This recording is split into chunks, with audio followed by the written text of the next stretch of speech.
Hello बच्चों, let's see the question. So the question is an assertion reasoning type question और यहाँ पे देखिए हमारे पास चार ऑप्शंस गिवन है। Option 1 both statement 1 and 2 are correct, option 2 both statement 1 and 2 are incorrect, option 3 statement 1 is correct and statement 2 is incorrect and option 4 statement 1 is incorrect and statement 2 is correct. तो देखिए statement में हमारे पास क्या given है। तो statement 1 में हमारे पास गिवन है van't Hoff factor for electrolytes is always more than unity, और स्टेटमेंट 2 में हमारे पास है the number of particles increases in solution due to electrolytic dissociation. तो बेसिकली यहाँ पे जब आप एक इलेक्ट्रोलाइटिक सॉल्यूट डिजोल्व कर रहे हैं तब वेंटो फैक्टर क्या आएगा और क्यों वो नंबर ऑफ पार्टिकल्स इंक्रीज कर रहा है वही हमको पूछा है। तो चलिए सबसे पहले देखते हैं इस क्वेश्चन का की कॉन्सेप्ट क्या है। सो इस क्वेश्चन का की कॉन्सेप्ट है वेंटो फैक्टर। अभी देखिए जनरली जब हम कोलिगेटिव प्रॉपर्टीज कैलकुलेट करते हैं तब हम ये पकड़ते हैं कि जो सॉल्यूट है वो सॉल्वेंट में डिसोसिएशन या एसोसिएशन उसका कुछ नहीं होता। लेकिन अगर आप इलेक्ट्रोलाइटिक सब्सटेंस ले रहे हैं तो उसका पॉसिबिलिटीज है कि वो डिसोसिएट करेगा इन वाटर।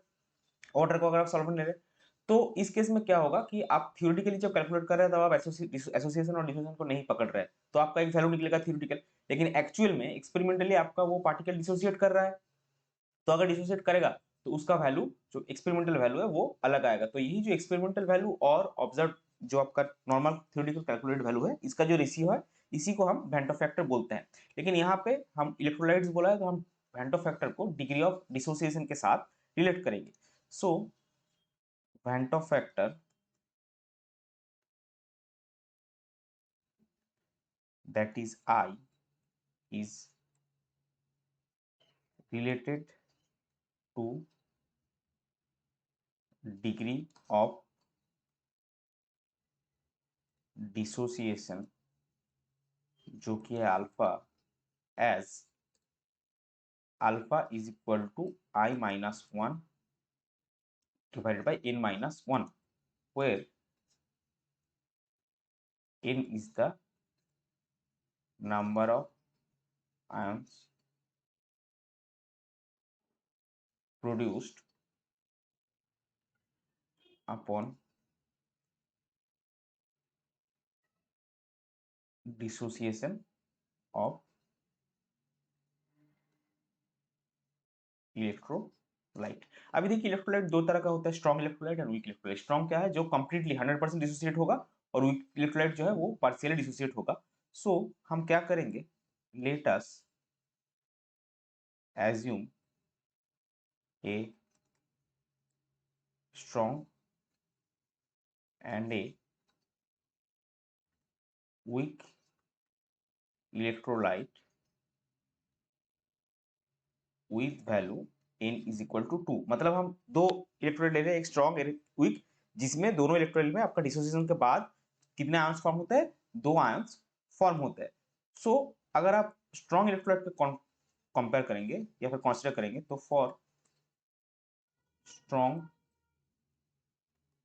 इलेक्ट्रोलाइट आपका अल्फा क्या आता है 1, therefore I minus 1 divided by n minus 1 is equal to 1, और I minus 1 divided by 2 minus 1 is equal to 1, और आपको मिलेगा I minus 1 is equal to 1, therefore I is equal to, अच्छा यहाँ पे हम n का वैल्यू नहीं बिठाएंगे, I minus 1 is equal to n minus 1 इसी फॉर्म में करेंगे।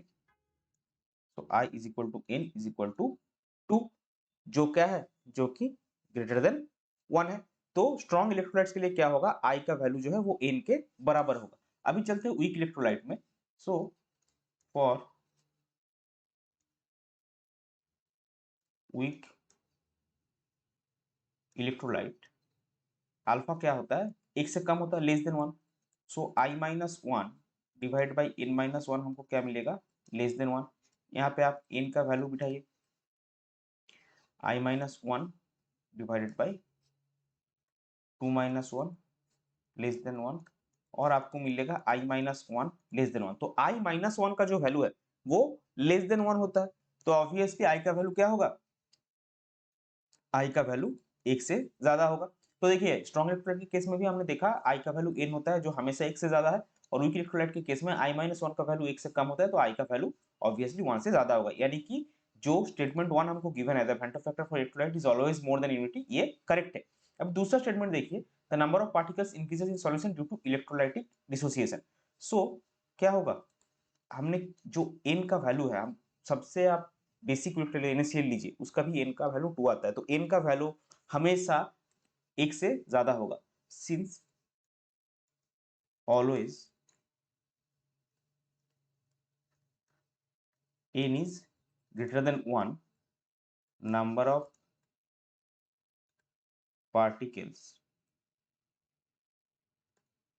increases in solution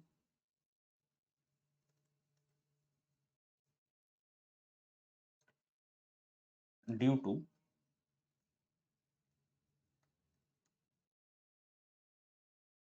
electrolytic dissociation, यानी कि ये भी करेक्ट हो गया। So both statement 1 and 2 are correct. So इस पर्टिकुलर क्वेश्चन के लिए आपका करेक्ट फाइनल आंसर हो जाएगा option 1, that is both statement 1 and statement 2 are correct. I hope you understood it well. Best of luck, thank you.